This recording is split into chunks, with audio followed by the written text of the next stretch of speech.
Sachin sir की class इस YouTube channel पर आपका स्वागतम सुस्वागतम। कैसे हैं बच्चे आप? बच्चों मैं आशा करता हूं आप स्वस्थ और मस्त होंगे। कोविड-19 पैंडेमिक के कारण आज महाराष्ट्र ही नहीं पूरे भारतवर्ष के सभी स्कूल और कॉलेज बंद हैं। लेकिन बच्चों ऐसा कहा गया है कि माना अंधेरा घना है लेकिन दिया जलाना कहां मना है। आज इस अंधेरा रूपी अज्ञान को दूर करने के लिए इस ऑनलाइन के माध्यम से हम ज्ञान की ज्योति जलाना चाह रहे हैं। और बच्चों आपको मालूम ही है जहां चाह वहां राह। तो आइए हम शुरू करते हैं आज का अपना विषय। बच्चों जैसे आप 8वीं में गणित की सिर्फ एक ही बुक पढ़ते थे, 9th में आके मैथ्स 2 हिस्सों में बंट गया। एक है मैथ्स 1 और दूसरा है मैथ्स 2। बच्चों आज हम पढ़ेंगे 9th स्टैंडर्ड का मैथ्स 2 और उसमें भी पहला चैप्टर आज हम शुरू करने वाले हैं। बच्चों मैथ्स 2 का और एक नाम है और ये नाम है ज्योमेट्री। ज्योमेट्री 2 ग्रीक शब्दों से बना हुआ है। ये 2 ग्रीक शब्द हैं जियो और मेट्रिया या metron. Geo means earth land, metrion means measurements. So geometry is basically a branch of mathematics which deals with the measurement of land and its need arises due to the measurement of land.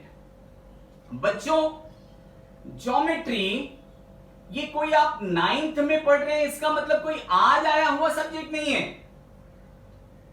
ये 5000 सालों से भी पुराना geometry एक maths का branch है।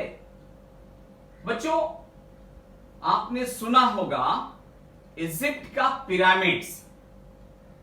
क्या आपको पता है ये पिरामिड्स बनाने के लिए ज्योमेट्री और इंजीनियरिंग के नॉलेज का यूज हुआ था। इतना पुराना हमारा ये सब्जेक्ट ज्योमेट्री है।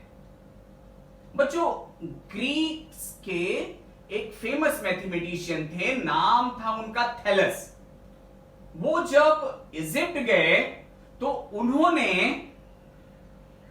बिना एक्चुअल मेजरमेंट के ही पिरामिड्स की हाइट बता दी। और जानते ही कैसे संभव हुआ? उन्होंने सिर्फ पिरामिड का शैडो और ज्योमेट्री के नॉलेज यानी सिमिलैरिटी का नॉलेज अप्लाई करके पिरामिड्स की हाइट बता दी। तो आपको लोग पूछेंगे क्यों ज्योमेट्री पढ़ना? इसलिए ज्योमेट्री पढ़ना कि किसी भी ऑब्जेक्ट का हम हाइट मेजर कर सकते हैं बिना उसका एक्चुअल मेजरमेंट लिए। बच्चों भारत में भी, प्राचीन भारत में भी ज्योमेट्री का नॉलेज बहुत ही अच्छा था। वैदिक काल में भी अल्टार्स यानी हवन कुंड बनाने के लिए भी ज्योमेट्री के सिद्धांतों का यूज किया जाता था। भारत के कुछ महान गणितज्ञ जैसे आर्यभट्ट, वारामिहिर, ब्रह्मगुप्त, भास्कराचार्य, इन्होंने मैथ्स में बहुत ज्यादा से ज्यादा रिसर्च किया। और बच्चों मेरा तो यहां तक मानना है कि ये जो ज्योमेट्री का नॉलेज लोग कहते हैं ग्रीक से लोगों को मिला, मैं तो कहता हूं इसकी खोज भारतीय लोगों ने की है। तो आइए बच्चों आज हम अपने पहले टॉपिक पे आते हैं और ये पहला टॉपिक है बेसिक कॉन्सेप्ट्स इन ज्योमेट्री। क्या नाम है टॉपिक का? Basic concepts in geometry.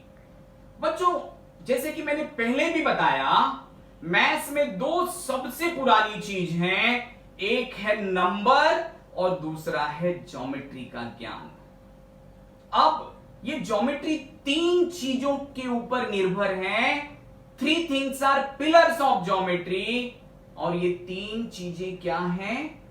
Point, line और plane.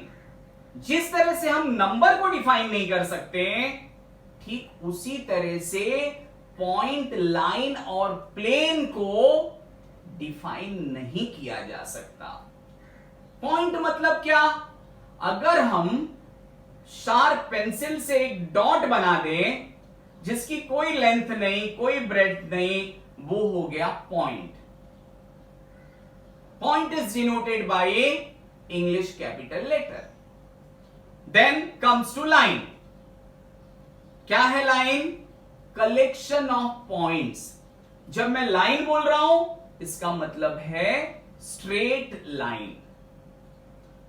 collection of points will become a line. And then comes to the plane. Plane भी कलेक्शन ऑफ पॉइंट्स है। प्लेन के various shapes हो सकते हैं, रेक्टेंगल, सर्कल, स्क्वायर, ये सब के सब क्या हैं? प्लेन हैं। तो बच्चों ये बात आप क्लियर कर लीजिए कि ज्योमेट्री के 3 बेसिक थिंग्स हैं, और ये तीनों चीजें क्या हैं? Point, line, plane. अब हम अपने दूसरे कॉन्सेप्ट पे आते हैं, coordinates of points and distance. तो बच्चों जैसे स्कूल में हर एक बच्चों का एक रोल नंबर दिया रहता है, कुछ वैसा ही कॉन्सेप्ट है पॉइंट के कोऑर्डिनेट का।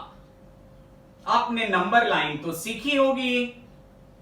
एक स्ट्रेट लाइन ड्रॉ कर दिया हमने, और उस स्ट्रेट लाइन के राइट में हमने लिया पॉजिटिव नंबर, मिडिल में ओरिजिन और लेफ्ट में निगेटिव नंबर। तो positive integer, negative integer along with 0 will become a number line। अब नंबर लाइन के उस नंबर को रिप्रेजेंट करने के लिए हम इंग्लिश अल्फाबेट का यूज करते हैं। जैसे देखिए इस चित्र में यहां पे एक नंबर लाइन है, और वो नंबर को रिप्रेजेंट करने के लिए हमने डिफरेंट डिफरेंट लेटर्स का यूज किया हुआ है। अब यहां 9th में आके हमें क्या करना है बच्चों? पहला क्वेश्चन आएगा कि find the distance between 2 points on the given number line. एकदम सिंपल है बच्चों। जैसा कि मैंने कहा कि स्कूल में हर बच्चे को रोल नंबर दिया जाता है, सही है ना? तो अब मान लीजिए कोई एक बच्चा है राम, उसका रोल नंबर है 10, और दूसरा एक बच्चा है उसका नाम है रहीम, रोल नंबर है 20। तो अब इन दोनों के बीच में और कितने रोल नंबर हैं? आप बोलेंगे क्या सर, ये तो हम 5वीं में तीसरी से हमें मालूम है। 20 माइनस 10 कितना हो गया? 10। उसी तरह से बच्चों अगर कोई एक पॉइंट ए है, उसका कोऑर्डिनेट है 8, दूसरा पॉइंट है उसका कोऑर्डिनेट है 10, तो किसी ने पूछा find the distance between point A and B, तो हम क्या करेंगे? बड़े वाले नंबर से छोटे वाले नंबर को माइनस कर देंगे, और डिस्टेंस ए बी क्या हो जाएगा? 10 minus 8, distance A B will be 2 units. कितना होगा डिस्टेंस? 2 यूनिट्स। इतना आसान है। ज्योमेट्री के लैंग्वेज में बोलना हुआ तो distance is the difference between bigger coordinate minus smaller coordinate. Bigger coordinate में से स्मॉलर कोऑर्डिनेट को माइनस कर दिए, हो गया हमारा डिस्टेंस। और एक बात याद रखना बच्चों, डिस्टेंस कभी माइनस में नहीं आता है। मैं देखता हूं जब मैं पेपर चेक करता हूं या नोटबुक चेक करता हूं, बच्चे डिस्टेंस को माइनस में लिख देते। ये बात अपने दिमाग में फिट कर लीजिए, डिस्टेंस माइनस में हो ही नहीं सकता। अब आप कहेंगे सर मान लो एक कोऑर्डिनेट 10 है और एक कोऑर्डिनेट -2 है, अब आप क्या करेंगे? कैसे डिस्टेंस निकालेंगे सर? तो I said bigger coordinate minus smaller coordinate, बड़ा नंबर माइनस छोटा नंबर। बड़ा नंबर है 10 माइनस स्मॉलर नंबर -2। और आपने साइन का मल्टीप्लीकेशन क्लास 7th में सीखा, double minus make it plus, तो minus into minus plus, that becomes 10 plus 2 equals to 12। तो इस कॉन्सेप्ट का अप्लाई करके we can easily find out distance between 2 points on the number line. You can see this picture also where we can find out the distance between 2 points. तो चलिए बच्चों एक example और लेता हूं। जैसे कि आपको मालूम है, अगर coordinate of points negative integers हो, दोनों भी कोऑर्डिनेट नेगेटिव इंटीजर्स हो, तब क्या होगा? जैसे कि coordinate of A point P is -4, coordinate of point S is -6। तब क्या करेंगे? अब दोनों भी कोऑर्डिनेट माइनस हैं, तो एक बात का ख्याल रखिएगा, अगर नेगेटिव इंटीजर्स है तो वो जितना बड़ा नंबर रहेगा वो उतना ही स्मॉलर होगा, यानी कि -4 is greater, -6 is smaller. So apply the rule. चलिए अप्लाई करते हैं डिस्टेंस फॉर्मूले का रूल। बिगर कोऑर्डिनेट b माइनस s, बिगर कोऑर्डिनेट माइनस स्मॉलर कोऑर्डिनेट। बिगर कोऑर्डिनेट होगा -4 माइनस और smaller coordinate -6, double minus make it plus, +6 -4, answer इस डिस्टेंस का आंसर आ जाएगा 2। तो बच्चों हम लोग ना ओरल भी सम सॉल्व कर सकते हैं। आप कहेंगे पेन नहीं है, पेंसिल नहीं है, नोटबुक नहीं है, कोई बात नहीं, सचिन सर है ना, सब कुछ हो जाएगा। पहले सम को ओरल सॉल्व करना सीखिए। और बच्चों ये यहां पे पिक्चर में मैंने आपकी एक्सरसाइज का 1.1 का 2 सम मैंने सॉल्व किया है, बाकी के सम आपको खुद सॉल्व करना है as a homework. Thank you बच्चों, मिलेंगे अगली क्लास में।